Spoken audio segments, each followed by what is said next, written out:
After 10 brutal years of war, King Menelaus finally stood face to face with the woman who started it all, Helen of Troy. She was once his queen, the most beautiful woman in the world, and the one who betrayed him for another man. That betrayal sparked a war that burned cities, destroyed kingdoms, and cost thousands of lives. And now, she stood in front of him again. Everyone expected rage. They expected humiliation, maybe even death. After all, this was the man who fought for a decade to reclaim her. But what did Menelaus do? He said nothing. No speech. No accusations. No dramatic outburst. Just silence. He looked at her, turned his back, and walked away. And that silence? It broke her more than any punishment ever could. Because in that moment, Helen realized something most people fear. She no longer mattered, not even enough to be hated. This, my friend, is what real power looks like.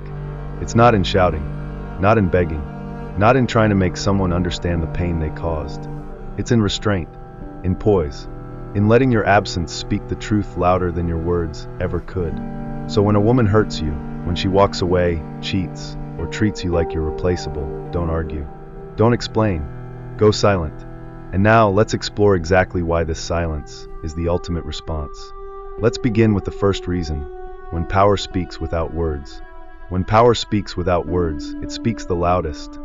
Most men think that when a woman betrays them, whether she leaves, cheats, or disrespects them, they have to say something. They feel the urge to express the pain, to demand answers, to prove a point. They think that by speaking, they'll reclaim some form of control. But in reality, every word they utter only gives her more of it. You see, when someone betrays you, they're expecting a reaction. Anger, desperation, an emotional outburst that shows just how deeply they still matter to you. That's the fuel they're waiting for. But silence? Silence is different. Silence is disturbing. Because when you say nothing, she has nothing to push against. No reassurance that she still has influence. No emotional closure. No final say. Just the cold, undeniable truth that she no longer has access to your inner world. That's why Menelaus' silence shattered Helen. He didn't need to scream or shame her. He simply removed her from his energy.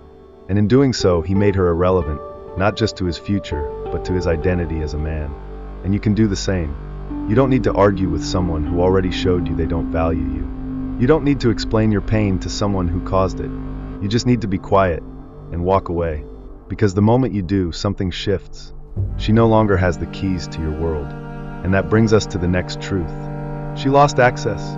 She lost access, and that, my friend, is what truly hurts her. You see, before the betrayal, before the lies, the distance, the disrespect, she had something rare. She had access to a part of you that no one else could touch. Your thoughts, your time, your energy, your vulnerability. She didn't have to beg for it. She didn't have to earn it every day. You gave it, willingly, fully, like any man who loves without holding back. But the moment she chose to betray that, she forfeited it all. That access? Revoked. For good. Now she's left outside, knocking on doors that are no longer hers to open. And here's where it gets interesting, because she won't show it at first. No, she'll pretend it doesn't matter. She'll act like she's moved on. Maybe even throw a few "I'm doing just fine" posts online, just to see if you're watching. But don't be fooled. That performance isn't confidence, it's desperation wrapped in ego. What really drives her insane is not knowing. She doesn't know if you're sad. She doesn't know if you've already moved on. She doesn't know if you even care. And that unknown, it eats at her more than any confrontation ever could. Because control isn't in knowing what you feel. It's in making you show it. But when you remain silent, you give her nothing. No reaction. No reply. No sign that she still matters.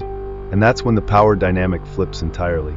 Because while she's obsessing over your silence, you've already started healing in it. And now, that silence is doing something even more powerful. It's making her face something she's been running from, her own guilt. Guilt is a heavy thing, but only when there's silence. You see, women don't process guilt the same way men do. When a man messes up, he usually owns it. He takes the hit, accepts the consequences, and moves forward, often with scars that remind him not to repeat the same mistake. But for a woman, guilt becomes a story. She rewrites the narrative, turns herself into the victim, and the second you argue with her, you unknowingly give her the pen. Now you're too emotional. You're overreacting. She had no choice. You just became the villain in her version of the story. That's what happens when you engage. You give her an escape route. But silence? Silence traps her with the truth. There's nothing to argue with, nothing to twist, nothing to deflect, just the weight of her own choices, echoing in the quiet you left behind. And here's where it gets psychological. The human mind hates a blank page. When there's no answer, it creates one. And usually, it's the worst possible one.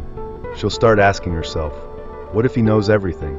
What if he sees me for who I really am? What if I actually lost a man who was worth keeping? And you won't have to say a single word. Because now, she's the one haunted by thoughts she can't escape. That's the power of silence. It doesn't just protect your peace. It becomes the mirror she was too afraid to face. And if you think that's heavy, wait until you realize what arguing actually does. Because the moment you speak, you give her something she doesn't deserve. Arguing only gives her more power. I know it feels unfair. She did the damage, and now you're the one expected to stay calm. To say nothing? To walk away like it didn't matter? But here's the truth that separates strong men from impulsive ones. Every time you argue, every time you try to make her see your pain, you're proving she still matters. And that's exactly what she wants. She doesn't care if it's love or hate, so long as it's a reaction. Because a reaction means she still has control over your emotions. It means she's still under your skin. It means you're still playing her game. But when you go silent, when you give her nothing, not even closure, that's when she feels the shift. She starts to wonder, why isn't he fighting for me? Did he stop loving me just like that? Was I never important in the first place? And those thoughts, they don't go away, because she doesn't get the satisfaction of a final argument. No drama to replay, no last word to manipulate, just silence. And silence doesn't give her power. It takes it away, because now she's the one stuck in uncertainty. She's the one questioning everything. She's the one trying to make sense of why you're not chasing, not reacting, not collapsing in front of her. You've flipped the entire script. And here's the beauty of it. When you don't need to prove your worth, when you don't need to explain why you walked away, that's when you reclaim control. And that brings us to the most important truth of all. Silence doesn't just punish her. It empowers you. Silence empowers you more than you realize. Because this isn't just about her. This isn't just about making her feel guilty or regretful or lost. That's secondary. That's noise. The real value of silence is what it does for you. Right now, your emotions are screaming. Your pride wants revenge. Your heart wants closure. Your ego wants to prove something. And every part of you is telling you to react, to reach out, to confront, to demand acknowledgement. But that's not strength. That's impulse. And a Stoic man knows, real strength lives in restraint. When you choose silence, you're telling yourself, and the world, that you don't need validation to move on. You don't need her to admit she was wrong. You don't need her to see your worth. Because you've already remembered it yourself. That's what silence gives you. It brings you back to center. It pulls you out of the chaos, and grounds you in discipline. And once you're there, once you've broken free from the need to be heard, or understood, or justified, you've already won. You're no longer a man reacting to betrayal. You're a man responding to life with control. You're no longer trying to fix her perception. You're building a new standard for yourself. That's why silence is not just a punishment, it's a declaration, a boundary, a turning point. Because now, for the first time since the pain began, you're not chasing closure. You are the closure.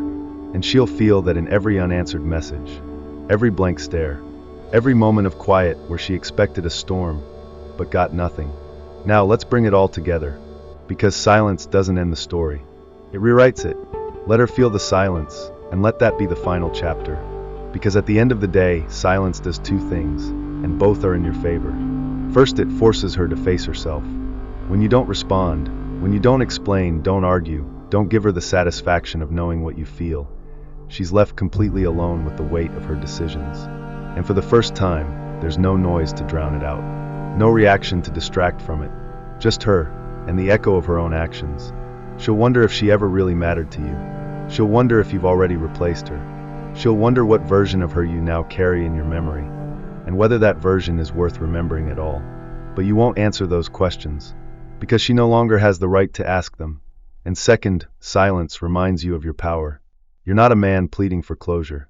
You're not seeking validation. You're not explaining your worth to someone who already treated it like a disposable thing. You're walking away. Not because you don't care, but because you care too much about your own peace, your own dignity, your own evolution as a man, to stay in a place where respect was lost. And here's what makes it all come full circle. Silence isn't weakness. It's a statement. A man who doesn't need to yell is a man who knows who he is. A man who doesn't chase what walked away is a man that others regret losing, silently and forever. So don't speak. Don't chase. Don't explain. Just walk. And let the silence say everything she'll never unhear. That silence, it'll echo louder than any speech you could have given. Because eventually, when the noise fades and the distractions die down, she'll come face to face with a question she can't escape. Why didn't he say anything? And that question, it'll haunt her. Not because she wants to fix it, but because she'll realize she can't. See, most men break when they're hurt. They rant, they beg, they try to make sense of something senseless. They give their pain away, hoping it will return as clarity or closure. But you didn't do that. You chose silence. You chose stillness. You chose to become untouchable. And whether she admits it or not, she'll respect that. Because nothing shakes a woman more than a man who could have spoken, but didn't. A man who could have made her feel small, but chose peace. A man who could have stayed wounded, but decided to rise in silence and never look back. That's the kind of man she remembers. That's the kind of silence she never forgets. So if she hurt you, don't respond with noise. Respond with distance, with self-respect, with evolution, because your absence is not a void, it's a mirror. And one day, she'll see everything she lost in the silence you left behind. Let her sit in it. Let her feel it. And as for you, move forward quietly and powerfully. You don't owe her a single word. Sound fair enough?